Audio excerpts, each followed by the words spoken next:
Afternoon, beeps. Good afternoon, everyone. How's everyone doing? Hopefully, you guys are all doing well. Don't forget, hit that subscribe button. If you guys are new to the channel, don't forget as well to like and share the vids. All right, let's have a look and see what there is to talk about today. Let's start with this one. Chris Eubank on Liam Smith rematch. He didn't know he can buzz me. Definitely going to make him more confident. Yep, 100% agree with that. I think most people going into that first fight thought Eubank maybe stoppage. If Smith wins, he wins it on points. I don't think anyone predicted Smith to stop Eubank like that. I'm more concerned as to how it affects Eubank. I mean, Eubank went into that fight dining out on the fact that, you know, this guy's got this iron chin. No one can stop him, right? Never been dropped, never been hurt in sparring, nothing. Well, that's not the case anymore. He's now been hurt. We know he can be hurt. So it's going to be interesting to see how he boxes.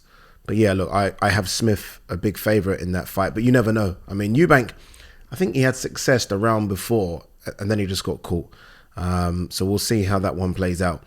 Alicia Baumgardner, Christina Linadatu rematch eyed for July 15th in Detroit. Okay, remember they fought a few years back. Linadatu beat Baumgardner. Very interested to see what weight this is at. Linadatu has held a belt at 140.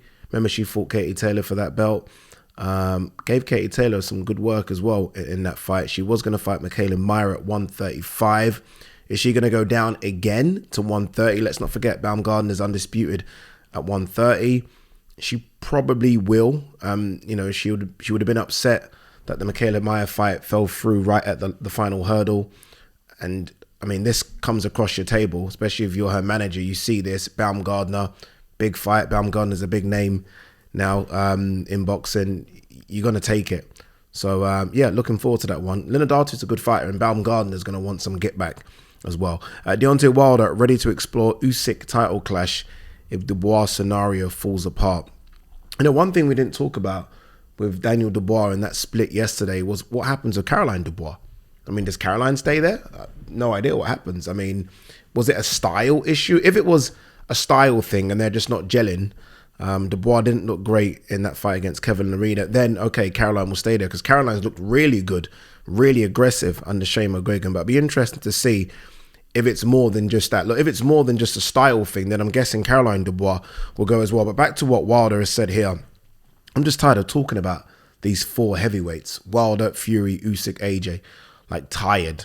Like, would I love to see Wilder versus Usyk? Yes, of course. Do I ever think we're going to see it? Probably not. Just because it's all a mess right now. It really is. It's a mess. I almost feel like the Saudis coming in and look, go and get your money, right? There seems to be a massive pot of gold at the end of the year. But them coming in seems to have really effed things up a little bit here. They have, just because look, AJ was definitely going to fight in the summer. It looked like we were all systems go for Fury, Usyk. I just feel like the amount of money they're offering, they've almost now become the bosses. And they dictate when and where people fight. And yeah, I just feel like it's put a pause on what was sort of shaping up to be a good year for heavyweight boxing. Don't get me wrong, look, we've still seen some good ones. Zhang versus Joyce was a good fight as an example, but these are the big four. And it feels like all the big four fighters now are on pause until the end of the year, which is just a mess. Hearn on Devin Haney, his value is that he's undisputed champion. If he moves up to 140, he's beltless. Kind of get what he means here. But, I mean, this is Eddie Hearn, the promoter, talking now, obviously. Look, if Eddie Hearn had Devin Haney as he did, a year and a half ago, he wouldn't be saying this. He'd be saying he's the best thing since sliced bread and he's moving up and he's going to beat everyone at 140. So take what Eddie Hearn has said here with a pinch of salt. But I'm very interested to know how well this fight would do. Like, I still don't know if Devin's a star. Look, I think Devin's a very good fighter, and we're going to talk about the fight in a minute, but I don't know if he's a star. Like, I don't know. This fight for me, Devin Loma, for me, is a bigger fight than Tank versus Ryan. Tank versus Ryan commercially is a much bigger fight, as I think we know, right? I mean, Devin versus Loma isn't going to do 1.2, 1.3 million pay-per-view buys. It isn't going to do the gate that Ryan and Tank did. But this is a bigger fight. It really is. I mean, you've got Devin Haney, undisputed, unbeaten. Loma, who's just one of the best fighters of this generation, sort of a passing of the torch match, although the person that has the torch is the younger guy, so that doesn't really work, if you know what I mean. But it's a bigger fight. But I just don't know if Devin's that guy. Just that guy. I don't know if he's a pay-per-view guy. I don't know if he's a bums on seats guy. I don't know if this is sold out. I don't know.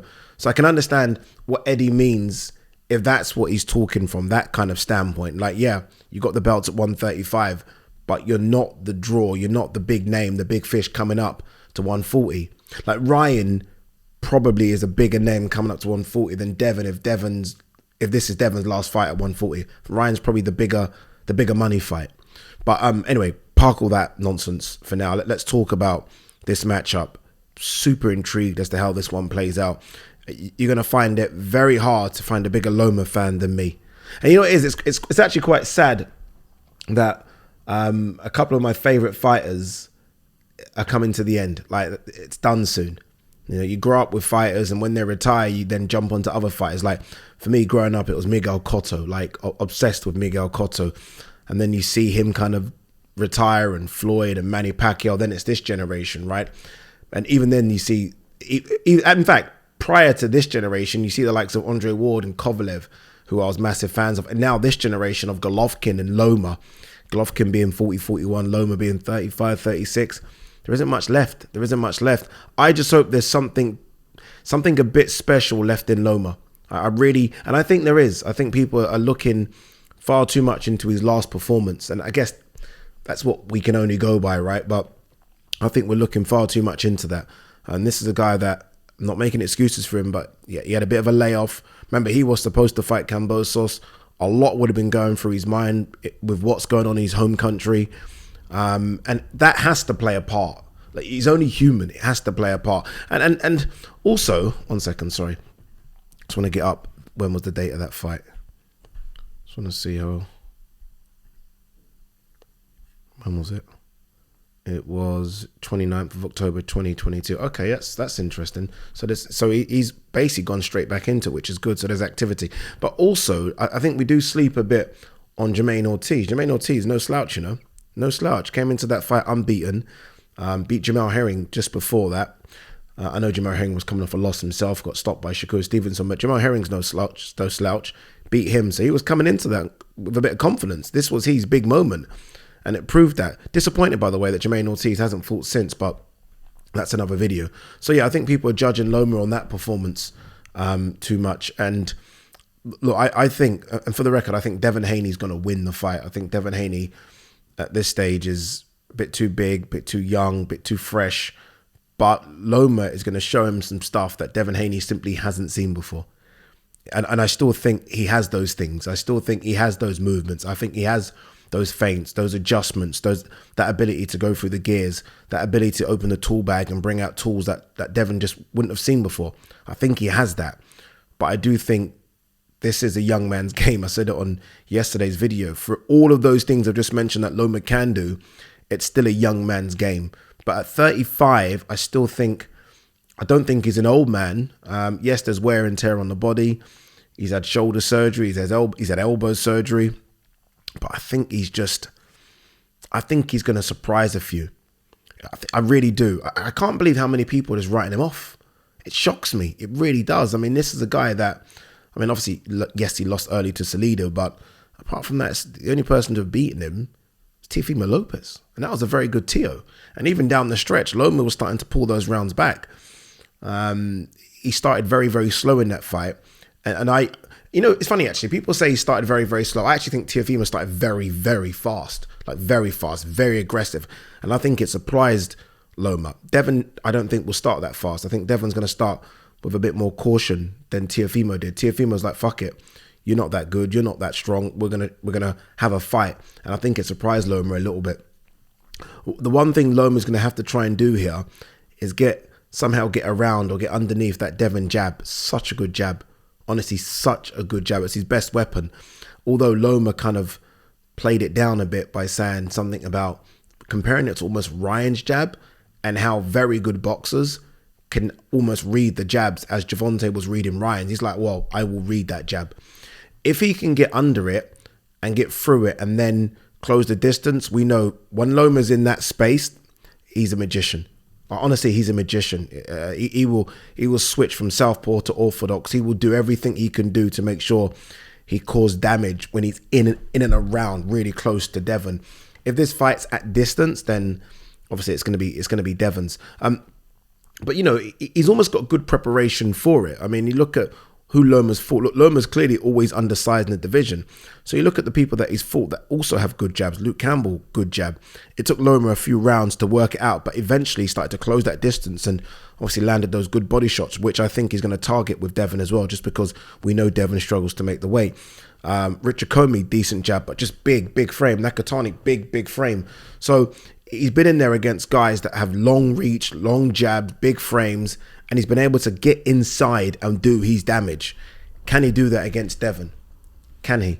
I also don't think, I felt against Luke and against Tio, I think he was a bit hesitant to come inside. If you go back and watch the Luke Campbell fight, there are times where he's feinting and he's almost going side to side and feinting. He's scared to immediately close the distance because he's fearful of Luke and Tio's power.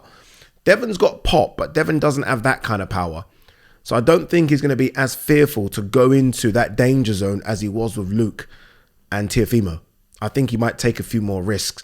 Obviously, look, with risks come rewards, but with risk comes risks. So it'd be interesting to see how Loma plays this one out. Look, I think Loma starts really fast. This is how I think the fight plays out, and this is why I think it's going to be very, very close down the stretch. I think Loma will start faster this time. I think he'll win a few of the opening rounds. So if you go sort of up to round 6, I wouldn't be surprised if Loma's ahead 5-1, 4-2. That's just me. And then Devin, being the fresher, the younger, the stronger, will then start to eke out those rounds. I think he will start to win the latter rounds. And I think it's going to come down to whoever wins those championship rounds, 11 or 12. I think it's going to be very, very close. I still just think there's some magic with Loma. Or maybe this is a heart over head thing, but I think there is some magic with Loma. And I think people are really sleeping on him. I mean, bet against him at your peril. Honestly, I can't believe how many people are writing him off for this fight. It shocks me. It really does. It'll be interesting to see how Loma approaches a fight, like for the first time in his career, being the underdog. Never been the underdog. He's always gone into the fight expected to win. Always. This time, he's not expected. Does that help him? Less pressure? More pressure on Devin? I don't know. I think Devin thrives on pressure, if I'm honest with you. I mean, him going into the Lion's Den and the way in which he was just super confident against Kambosos was interesting. So I don't think this kid is affected by pressure. I mean, I think people need to understand. I mean, this is a Devin that early on in his career was fighting in Mexico, just so he could start his boxing career earlier. Obviously, you can start younger in Mexico. He was fighting in Mexico. So for those people that don't think Devin's got that, he's got that. If you know what I mean, he's got that. You know. But look, expecting a really, really good fight. I think Devin will win. I want Loma to win, just because I want Loma to almost to fuck things up a little bit here. I really do. But let's see how it plays out. Should be an absolutely fantastic fight. I really can't wait for it, especially because it literally comes off the back of what I hope will be another fantastic fight in Katie Taylor, Chantel Cameron. We're going to do a separate video for that. We'll look at the full card as well. But yeah. How do you guys think the Devin Loma fight's going to play out? Please leave your predictions. But yeah, it should be a good one. Coley, I know I can. Oh, in fact, finally, did you see the bit where Devin and Loma are walking? I guess this is their arrivals into Vegas. They're walking, and Devin saying that Loma's a dirty fighter. That when the referee calls for a break, Loma throws punches immediately after the break or something. He's almost trying to get into Loma's head. Ain't gonna work. You're talking about one of the most experienced fighters there's ever been, if you account his amateur career into it as well. This guy's, what is it? If you count his amateur career and his pro career, what was Loma? 375-1. Do you know how crazy that? By the way, that still sounds. This is a guy approaching 400 fights. How many amateur fights did he have again? I think it was 375-1. Am I wrong? 396-1. 396-1. That one he avenged multiple times. 396 amateur fights and 1 defeat. Do you know how fucking mental that is? You know how mental that is? He's a genius. He's a genius. But look, and we'll see. Okoli, I know I can break Billiam Smith. My aim is to break him. Look, I'm sure they must have sparred so many times, both of them. Obviously under McGuigan for a couple of years. So they must have, they know, they both know what and where they can have success in this fight, both of them. Okoli, obviously, look, a big favourite as well, but good luck to Billiam Smith. I think I did a video back end of last year saying he's the most improved fighter in this country. Not many people expected Billiam Smith to become Commonwealth, British, European, now challenging for a world title. Very, very good. Usyk on Tyson Fury. No one will run after him or make concessions. The fight will take place sooner or later. I feel like they just think they've. And I said this about Jamal Charlo and Demetrius Andrade. I think these fighters feel like they've got all the time in the world. Like Usyk is 36. They're all getting old. Sometimes these people talk like they're 25. Like, I'll fight him sooner or later. When? It's the same thing with Terence Crawford. How old is Terence Crawford? I'm sure Terence Crawford is 35. Terence Crawford is 35. Terence Crawford is 36 in September. Now, as good as Terence Crawford is, and he lives the life, never looks out of shape, there's no way this guy, Terence Crawford at 36, is still at his peak. This isn't. Like, we stop complaining, Natty. No one's listening. no one's listening. Surprised me today. I got a call from DAZN saying, "Hey, can you what are you doing June 24th?" I was like, "Why? What's going on?" "Oh, we want you to present the Josh Kelly fight." I was like, "Josh Kelly?" I was like, "Ain't he a Channel 5 Wasserman fighter?" They're like, "Yeah, but we're showing that fight." So I'm not quite sure what's going on. I'm not quite sure if Wasserman's deal with Channel 5 is over, but Josh Kelly will be fighting his next fight on DAZN. I don't know if it's a one-off. I'm not entirely sure what's happening. I will speak to Jeanette Quachi, who does their shows, and ask her, because she's the presenter for their shows, and ask her what's going on. But yeah, look, Josh Kelly looked really good, didn't he, against Troy Williamson? How good did he look that night? Really, really good. Let's just hope he stays busy now, because that's been the problem with him for a while, just inactivity. And coming off that good win, you would have hoped he would have been out a bit sooner, actually, but let's see. Let's see what he does. Anything else? What we got here? Have I done this? I don't even know if I've done this. I don't think so. Eubank, I was offered substantial money for Ben, but I want to get Smith back for what he did. Okay, and that's true. He was offered a lot for Conor Benn. He would have been offered a very, very good pay packet. But he's made the right decision. I think we need to see this one. You know, all I can think of in that statement is what next for Ben. Like, all I can think of is Ben in that statement. Like, what's going on, what next? But again, there's no point talking about it unless we know something. And right now, we know nothing. Josh Taylor, I need fights like Teofimo Lopez to get that fire in my belly. Yeah, look, I'm very interested to see how he looks under Joe McNally. Obviously, was with Ben Davison, has been with Shane McGuigan. This didn't seem right against Jack Catterall, and this is not a slight at Ben. I think Ben's a good trainer, although he gets a lot of stick. Just didn't seem right. Let's see what he can do under Joe McNally. But that's 3 trainers in his last 3 fights. Is that correct? It's not good, is it? All this switching of trainers. But let's hope he's now stumbled on the right one. Let's see. Obviously, Joe McNally trains Liam Smith, James Metcalf. Good trainer. Very good trainer. Almost one of those new trainers that are starting to get a little noise behind him. And obviously, this now will be his biggest night as a trainer. I'm very looking forward to this one. I still think Josh is the best 140 pounder. This is the guy that is beating everyone that you can beat. And now in front of him is a tough task. And Teofimo Lopez, who looks fired up for this one, should be a good fight. Still will say this: the fight should have happened in the UK. Should have. Like, this fight's too big, I think, for the Hulu Theatre. It's just my personal opinion. I just think this fight would have done the AO Arena over here, but I don't know. They work it out how they work it out, and there's probably more money in the fight being in the US. All right, guys, girls, I think. Wait, did I see something there? Canelo Munguia fight inevitable to keep Mexican boxing alive, says no, ain't that fight is never happening. All right, anyway, peace and love.